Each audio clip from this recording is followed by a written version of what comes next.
So DFS, let's dive into this game. Sorry, I was getting blown up by text messages. Love it. It's like, why would you not know what I'm doing at 3:50 p.m.? DFS. I actually did research ahead of time, Sully. Rare for me. I know. Look at me go. And Debo's controlling the wheel here. Obviously, what you'd like to do here is grab a hold of Tom Brady or Jalen Hurts as your captain. Go over to Captain Debo. You're on flex right now. Sorry. But Tom Brady at 18-6 and Jalen Hurts at 17-7. Even Mike Evans 15-3.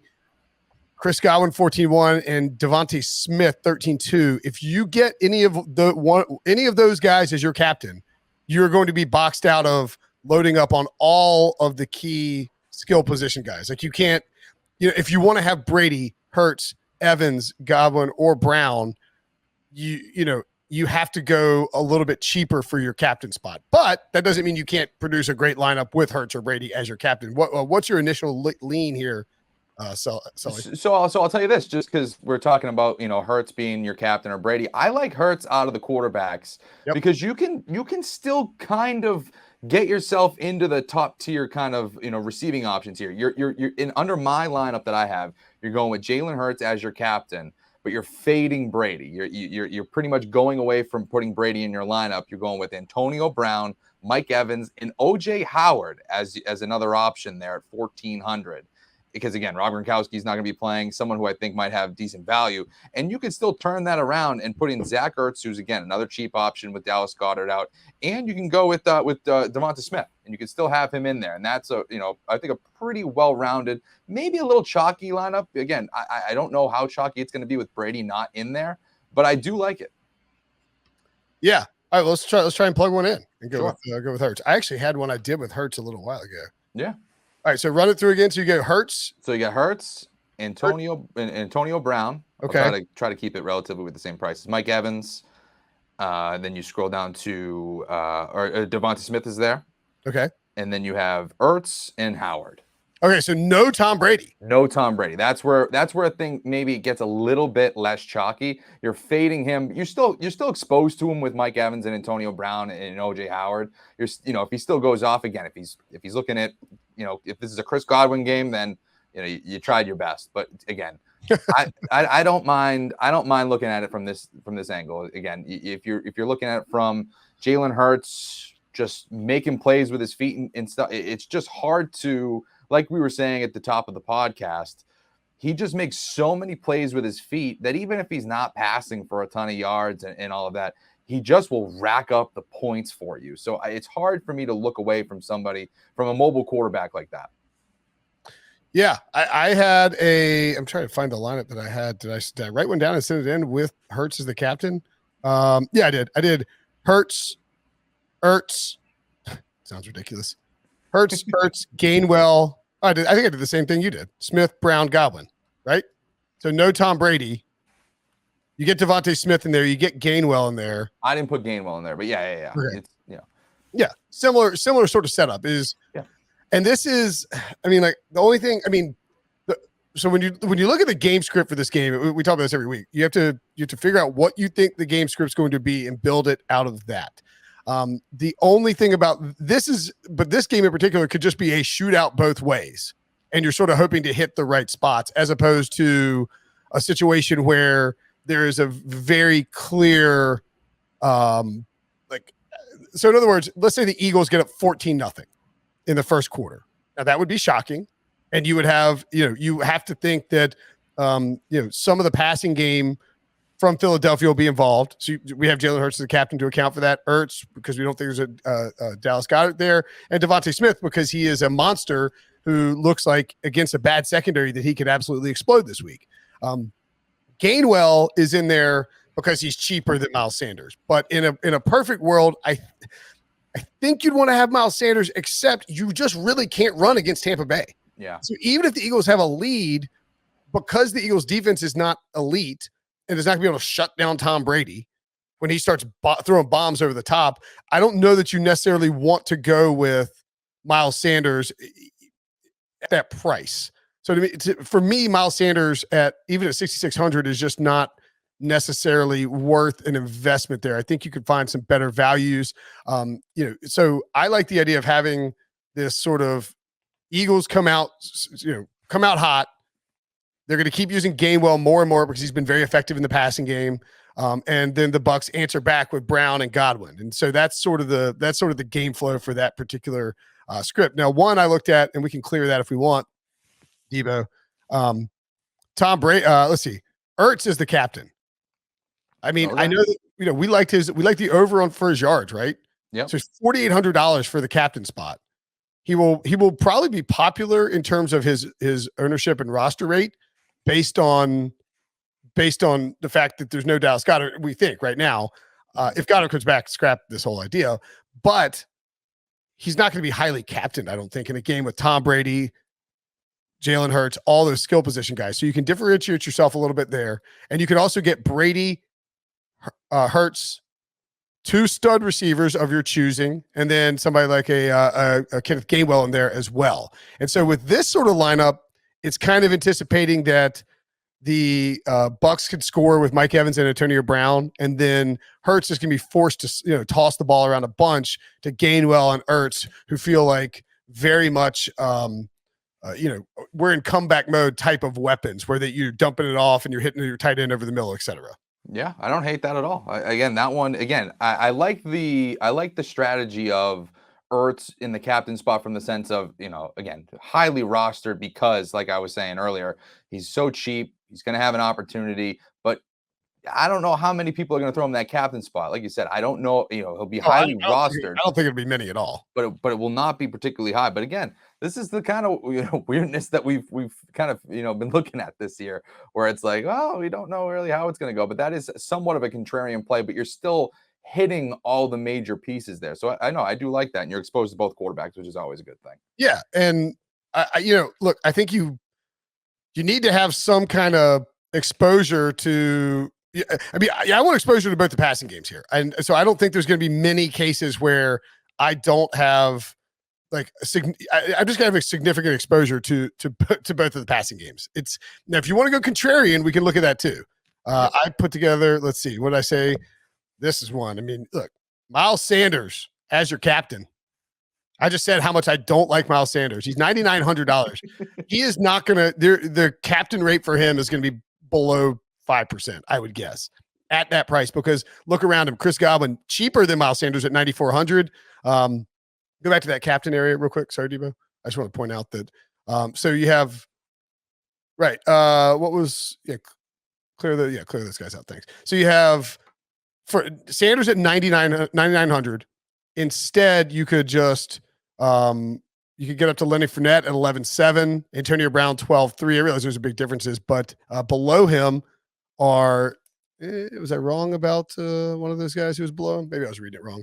Yeah, maybe I was reading it wrong. Anyway, he's basically going to be, I think, the odd man out. People will either go with one of those top skill guys, 11.7 or above, Fournette or higher, or dip all the way down and go with Jalen Reagor or Gio Bernard, or people who are trying to really Quez Watkins differentiate themselves. So I would guess there's almost nobody on Miles Sanders, because there's been this drumbeat increasing that his usage is way down, that he's off the field when the Eagles are trailing, and that's the belief is 7-point home dogs, that's where they'll be. So if you think that somehow the Eagles could be able to run the football, or maybe they just change up the game plan a little and this is a Miles Sanders game, I think you got a ton of leverage with Miles Sanders at captain, and then you can get you can go.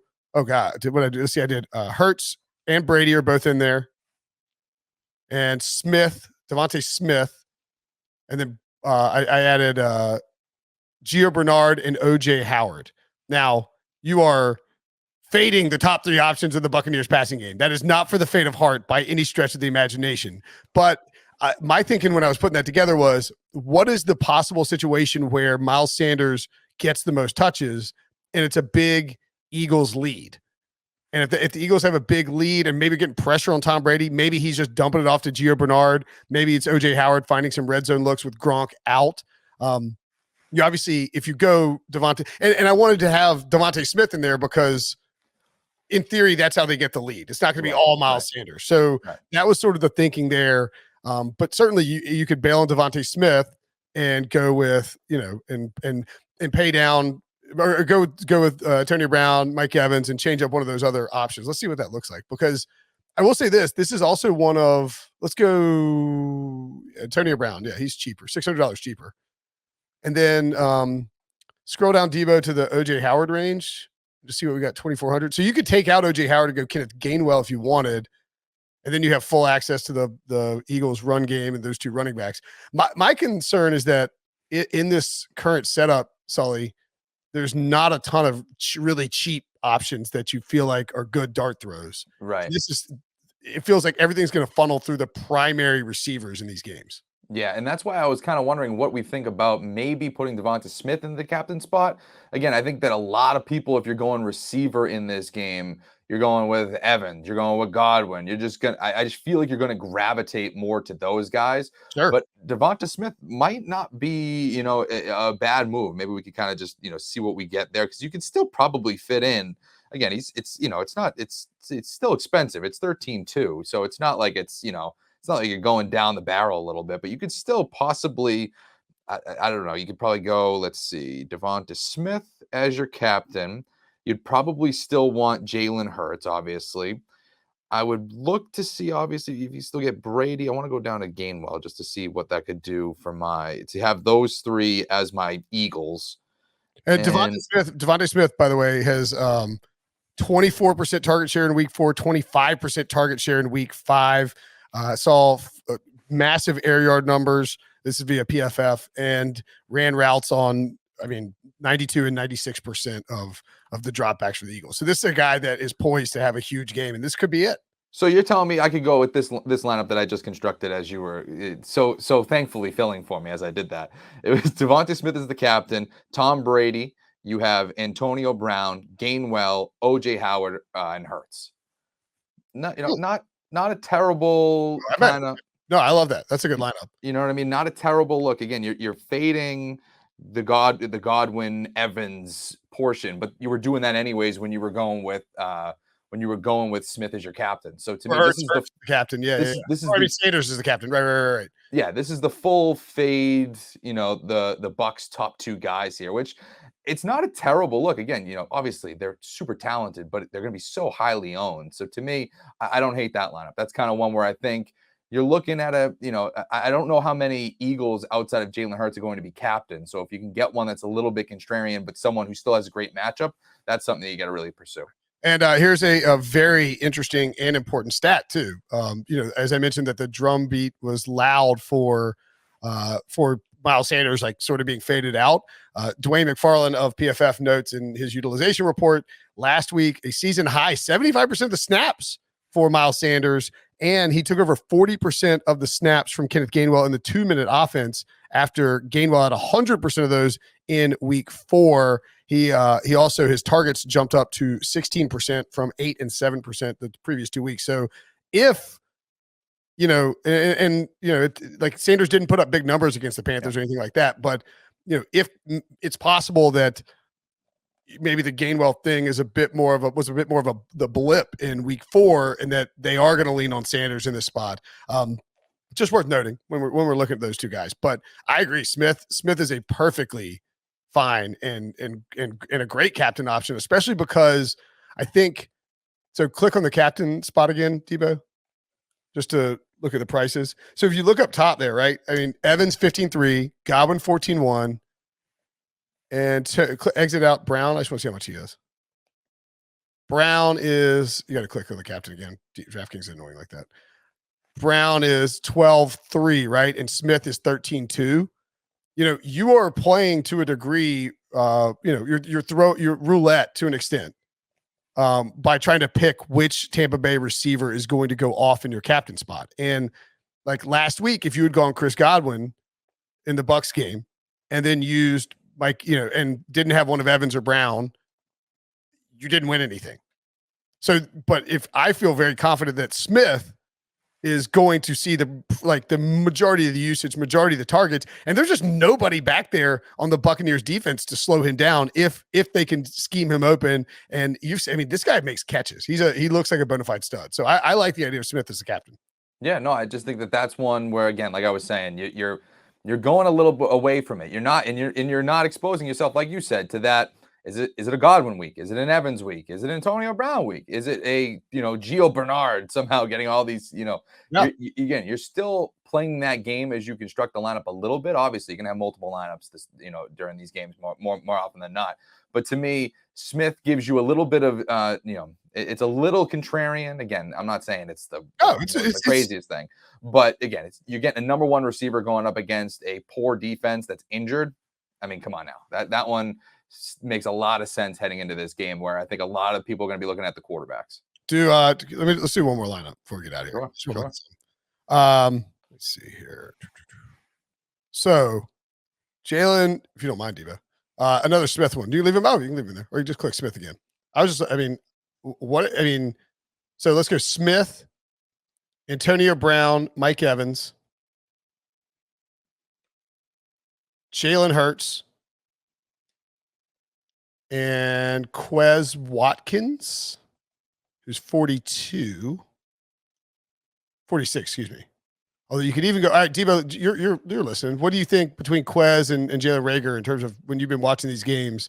Quez got 9% of the targets last week, Reagor 16. But Quez's number of routes was up to 76, and Reagor's was down to 83.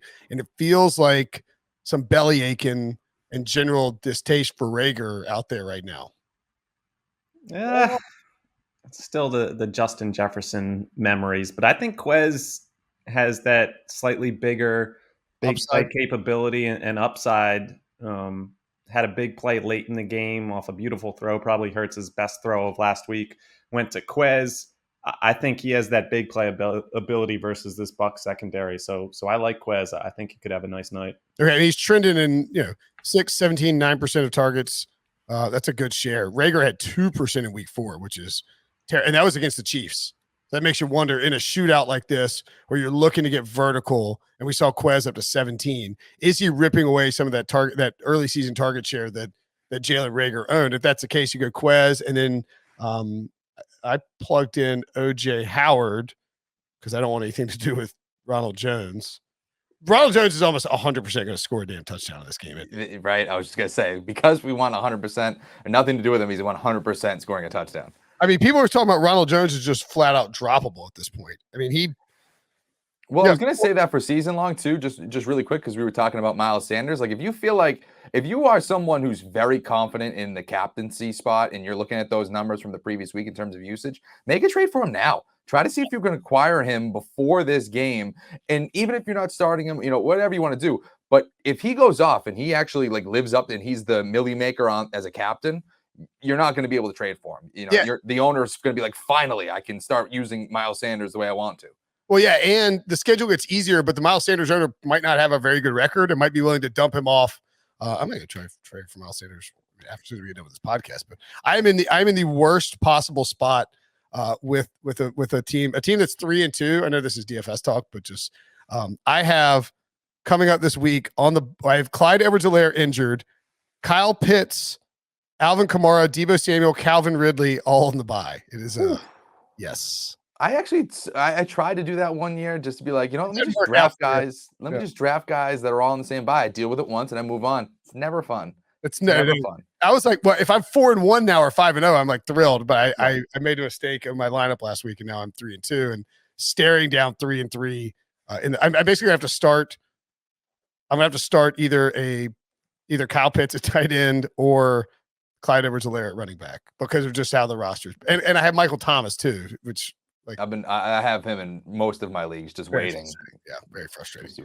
On the Ronald Jones thing, by the way, he's seen the last 3 weeks 16, 17, and 14% of the snaps. Just a disaster. 45% of the rushing attempts in week 3, down to 21 and 21 in the past 2 weeks. And Gio Bernard's numbers up across the board. He missed, of course, week 4, but it really looks like if Leonard Fournette saw most of the 2 minutes, it looks like this coaching staff is just phasing out Ronald Jones. So it's hard to take a flyer on him with anything just because he's not being used. And when he's in there, he fumbles and it drives Bruce Arians nuts. So that's why I would go with the OJ Howard thing, especially with OJ Howard saw see what do you see? 36% of the routes last week.